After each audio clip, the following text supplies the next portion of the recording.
Mais qu'il y a crise politique, c'est-à-dire que Kabila n'a pas gagné les élections et donc il faut un gouvernement d'union nationale. Maintenant, dans ce sens-là, si Kabila ose accepter cette alternative-là, c'est déjà lui-même qui supprime sa victoire électorale. Ça, c'est un. Maintenant, le gouvernement d'union nationale, dans sa logique, est contraire. François a expliqué ici le sens du gouvernement d'ouverture. Lorsque nous, le chef de l'État, prône déjà le gouvernement d'ouverture, ceux qui vont accepter d'entrer dans ce gouvernement d'ouverture ne peuvent plus se définir en tant qu'opposants. Non, non, non, parce qu'on reste opposant s'il s'agit du gouvernement d'union nationale. Mais s'il s'agit du gouvernement d'ouverture, c'est-à-dire, si hier on était opposant, on accepte de rejoindre Kabila. On ne se définit plus comme un opposant. On se définit comme un citoyen compétent, conscient, qui a compris que Kabila a raison, je le rejoins. Donc, il faut éviter ces mots-là de les partis d'opposition, les partis qui veulent rejoindre Kabila, mais qui restent encore les partis de l'opposition. C'est une tricherie. Les individualités qui veulent rejoindre Kabila, mais qui veulent encore dire au peuple congolais, nous restons opposants, mais nous allons au gouvernement d'ouverture. C'est faux. Parce que vous n'allez pas, tout en rejoignant le gouvernement d'ouverture de Kabila, aller les contredire. Allez vous opposer à lui parce que vous allez gérer avec lui. Il faut seulement dire, comme les autres l'ont dit, que nous rejoignons la coalition. Parce que dès qu'on nomme un informateur, on ne peut plus parler de la majorité présidentielle. On parle de la coalition parce que l'informateur est nommé pour identifier la coalition. Ça, en une minute, 60 secondes, je donne la parole à Françoise Ekouye, députée nationale de la majorité. Je termine d'abord. Ok, je vous accorde la parole. Deuxième élément qu'il faut souligner. Lorsque l'informateur dit que le Premier ministre ne peut pas sortir de l'ex-opposition qui voudrait revenir le chef de l'État, là aussi il contredit le chef de l'État. Étant donné que le chef a dit qu'il lance un gouvernement d'ouverture fondé sur les compétences et la conscience, et donc c'est au chef le libre arbitre de dire, selon le critère qu'il voudrait... Est-ce que l'informateur n'a pas respecté les textes? Non, non. Ici, nous sommes d'abord au niveau de l'analyse politique. Exact. Il n'y a pas de contradiction avec les textes ici. Nous analysons d'abord par rapport à la vision. Mais simplement, là où je rejoins l'informateur, c'est qu'une fois que vous acceptez d'être Premier ministre, vous n'êtes plus de l'opposition, vous êtes de la coalition. En ce moment, je rejoins le Premier ministre. Et enfin, il faut savoir qu'il ne faut pas tabler seulement sur l'intégration des ex-opposants, mais il y a les forces vives de la nation, notamment la société civile, et aujourd'hui la troisième voie. Et surtout que lorsqu'on lance un gouvernement d'ouverture, on ne voit pas les camps, François Lassile bien le dire, on voit les compétences individuelles capables d'apporter contribution significative. Voilà. Donc alors, ce sera une erreur de choisir seulement dans l'opposition, ex-opposition, dans la société civile, sans tenir compte de toutes les forces vives de la nation.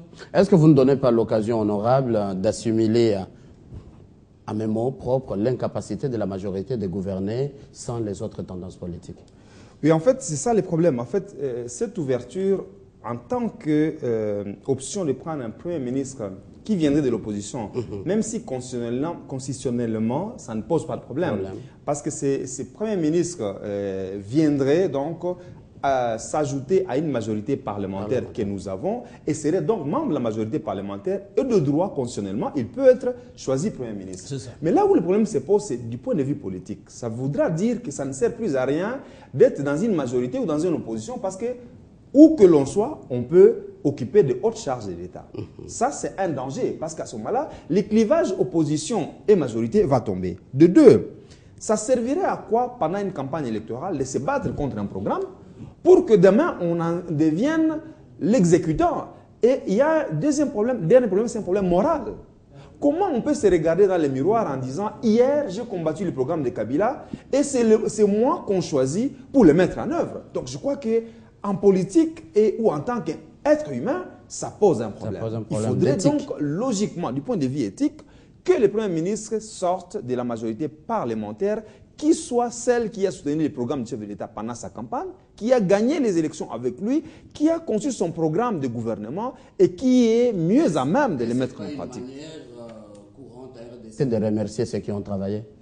C'est ce que j'ai dit. Ça poserait ces problèmes. Mais remercier les gens qui ont travaillé n'est pas une mauvaise chose. Logiquement, ceux qui ont travaillé doivent être remerciés. Ce n'est pas un leurre en disant que c'est mauvais quand on a travaillé d'avoir un salaire. Déjà, dans la Bible, on l'a dit. C'est lui qui ne travaille pas, qui ne mange pas non plus. Donc, bien évidemment, avec des pincettes. Il ne faudrait pas qu'on le dise dans le sens de disant, bon, voilà, le président va affamer les opposants. Non. Le président est devenu président de tous les Congolais. Mais dans la manière de mettre en œuvre un programme, dans un esprit d'alternance politique, il est bien séant que le Premier ministre sorte de la majorité présidentielle telle que nous l'entendons aujourd'hui. Et donc, nous n'entendons vraiment pas, même si bien évidemment il revient de la liberté du chef de l'État de décider dans sa majorité parlementaire qui va choisir, mais ça va poser des problèmes en termes de discipline politique en République démocratique du Congo. On se dira, je peux me battre en tant qu'opposant dans une campagne électorale contre quelqu'un et demain je travaille avec lui. Merci honorable. Je me tourne à vous, Madame Ernestine, pour aborder ce troisième sujet de cette émission. Didier Reynders à Kinshasa, il est vice-premier ministre et ministre des Affaires étrangères belge. Est-ce que sa visite à Kinshasa, c'est pour renforcer la coopération bilatérale entre son pays, la Belgique, et la RDC? Quelle lecture faites-vous de cette visite? Je fais une très bonne lecture de sa visite, surtout dans la mesure où l'opposition avait affirmé que cette visite-là viendrait mettre le point sur les i. Qu'en fait, il va inaugurer une nouvelle ère du dialogue entre l'opposition et la majorité.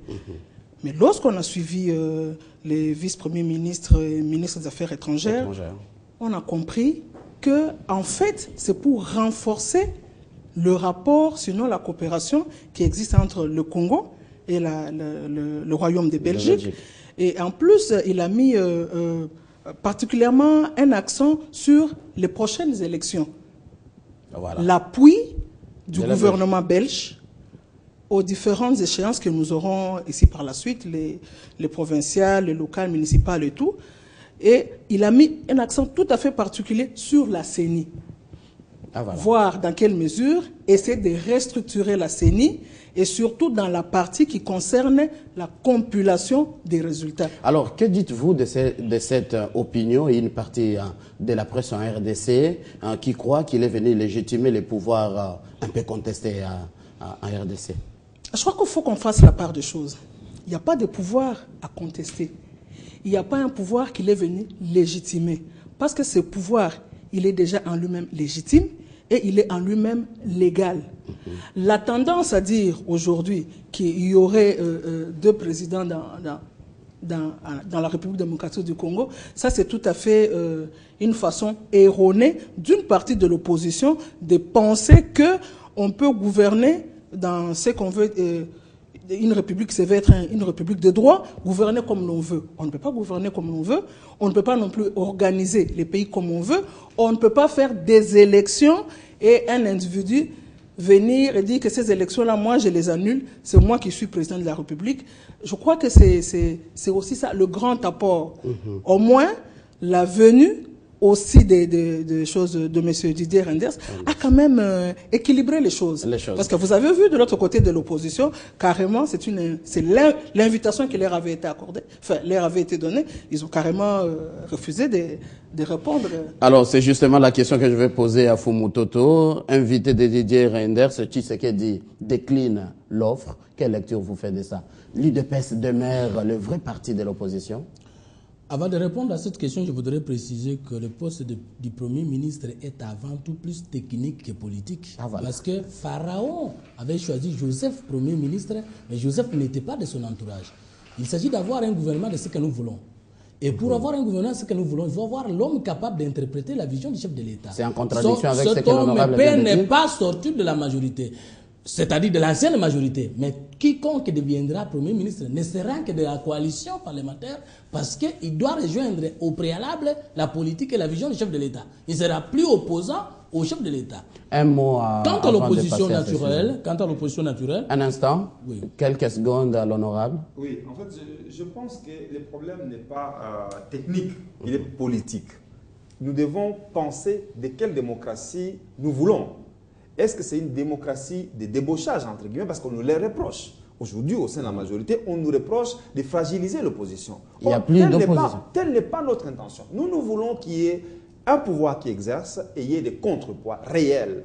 Parce que j'ai dit toujours que le pouvoir corrompt et le pouvoir absolu corrompt absolument. Nous sommes conscients de cela. On ne peut pas laisser un être humain sans contrôle et croire qu'il fera que du bien. Voilà. Et donc, de ce point de vue-là, je crois que, d'accord, les compétences, mais on ne doit pas nous injurier en disant qu'au niveau de la majorité, il manque de compétences techniques pour gérer un État. Non, non. Alors nous revenons à vous, Donne-moi cette idée. La politique est dynamique. Ceux qui sont aujourd'hui votre opposant peuvent devenir demain. On s'oppose, peut-être qu'on n'a pas encore compris. Vous ne pouvez pas interdire à quelqu'un qui ne comprenait pas Kabila, qui vient de le comprendre, de le rejoindre. Non, non. Ça, c'est le changement des cas et c'est politique. De deux, mais ce n'est pas tous les partis de l'opposition qui ont décidé de rejoindre Kabila. C'est une partie de l'opposition qui vient de comprendre. Je ne sais pas s'il y a des calculs cachés derrière ça. De deux, il faut préciser ici que la politique d'ouverture, c'est dans le sens de la vision de notre politique historique. Gizengue était opposé à Kabila au premier tour en 2006.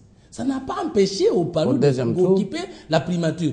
La possibilité de la majorité, c'est de vérifier est-ce que ce monsieur nous rejoint sincèrement ou bien il ne le fait pas avec sincérité. Ça, c'est la première chose.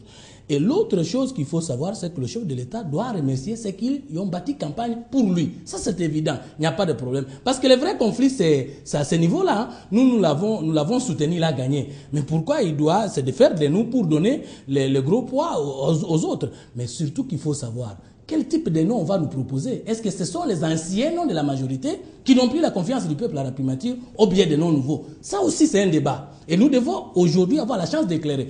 Moi, je dis si le Premier ministre doit sortir de l'ancienne majorité présidentielle, et donc il faut que ça soit un nom qui donne confiance à l'opinion nationale, qu'à l'opinion internationale, au lieu de renouveler les mêmes noms qui posent problème 51 ans passés. C'est de votre avis aussi, Mme Ernestine? Franchement, ça c'est mon point de vue, c'est le point de vue de la troisième voie. Monsieur Mathieu, j'aimerais quand même insister.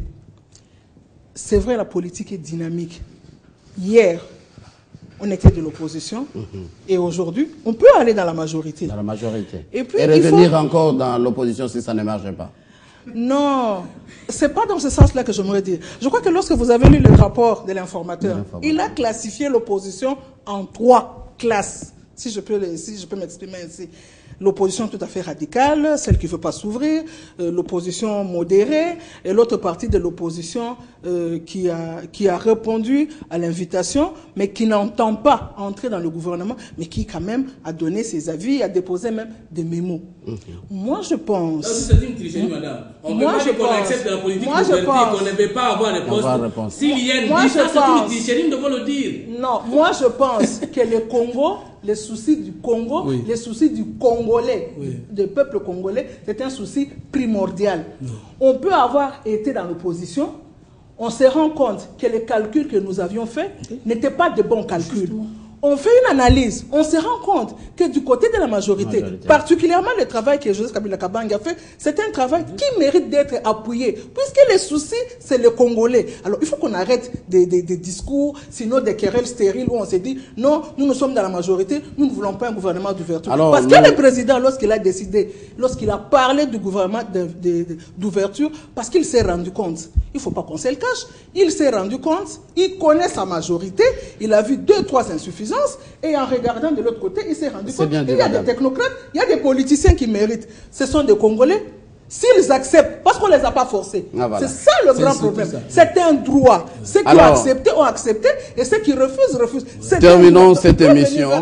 Mais je n'ai pas donné mon avis par rapport au Premier ministre. Exact. Au ministre des Affaires étrangères. Terminons cette émission en accordant à tout et chacun 30 secondes pour répondre à cette question. L'UDPS demeure-t-il le seul vrai parti de l'opposition en déclinant l'offre même de Didier Reynders à Kinshasa? On commence par vous, Fumutodo. 30 secondes. Dans mes 30 secondes, d'abord, je ne peux pas oublier de saluer les membres de la troisième voie de la province Kassa Oriental qui m'ont envoyé beaucoup de messages d'encouragement, notamment Maman Biomba qui préside cette troisième voie là-bas. Moi, je dis qu'on n'est pas opposant parce qu'on ne veut pas collaborer. On n'est pas opposant parce qu'on est spécialiste ou non. On est opposant parce qu'on voit les choses autrement. Mais je ne vois pas comment on peut être opposant et refuser de dialoguer avec la délégation de la communauté internationale. Donc il ne faut pas définir l'IDPS comme vrai parti de l'opposition parce que l'IDPS ne veut pas dialoguer. Non, le critère n'est pas décisif. À vous, honorable François Zekouye. Je ne peux pas juger l'UDPS du simple fait de n'avoir pas répondu à l'invitation d'un visiteur. Parce que vous devez mettre la Belgique à sa place. Il ne serait pas normal que quand Alexis Tamomamba va en Belgique qu'on lui accorde autant d'importance qu'on est en train d'accorder aujourd'hui à Didier Reynders. Il est venu dans une visite bilatérale avec la République démocratique du Congo. Ceux qui veulent les rencontrer peuvent les rencontrer, ça n'en fait pas un problème. Ceux qui ne les rencontrent pas restent des citoyens